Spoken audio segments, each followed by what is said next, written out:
Dr. Robert Lustig, in his highly informative book, Fat Chance, points out that of the 600,000 food items for sale in the United States, 80% are laced with added sugar.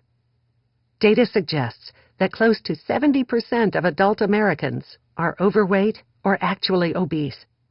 And a powerful catchphrase that has supported the sales of these sugar-enriched products has often centered on their reduced levels of fat, as if that were somehow a health attribute.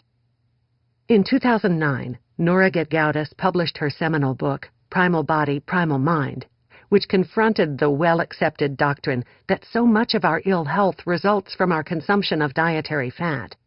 Her detailed research revealed that while our Paleolithic ancestors did on occasion consume sugar and carbohydrates, the bulk of their calories, as much as 10 times what we consume today, derived from fat.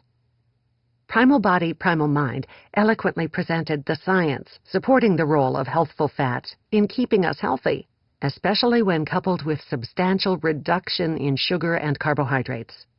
As a physician, I welcomed Primal Body, Primal Mind to my clinical practice, giving out hundreds of copies to fat-phobic patients whose health issues, including their obesity, clearly related to their consumption of sugar and carbohydrates, coupled with a lack of adequate dietary fat.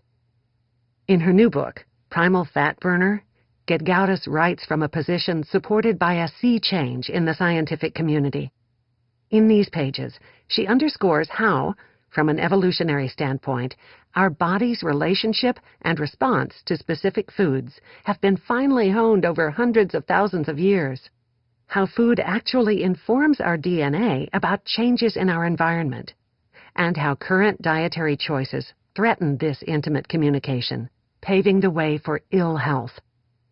The science presented in Primal Fat Burner is fascinating, as the narrative reveals how we have come full circle, back to a place of honoring the evolutionary gifts of our forebears. Primal Fat Burner leaves no doubt that much maligned dietary fat is absolutely critical for health and longevity.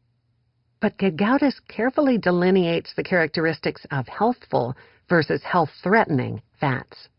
She shows how healthful fats serve to reduce inflammation, the cornerstone of all degenerative conditions, and how fat represents the most efficient fuel for each and every cell in the human body, creating energy while producing fewer damaging free radicals. She explores the important role of dietary fat in regulating hunger and explains how increasing dietary fat will actually open the door for weight loss. But most important, the text is wonderfully actionable, compassionately taking the reader from why to how. From vitamins to recipes, Primal Fat Burner leverages an incredibly robust body of science to create a life plan that will allow us to embrace our genetic legacy. David Perlmutter, MD, FACN, Naples, Florida, January 2016. Introduction.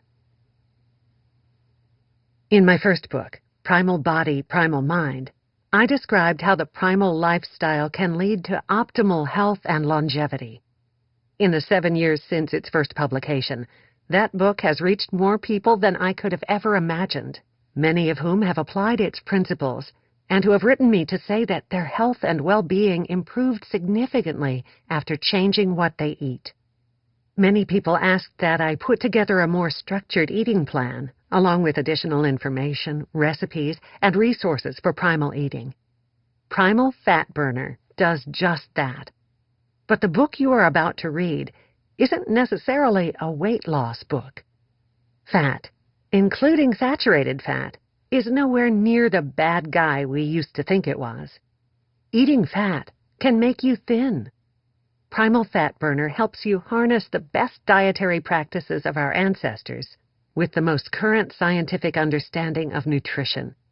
With this knowledge, you can use quality dietary fat and the rich abundance of critical nutrients contained within it to create total health and well-being.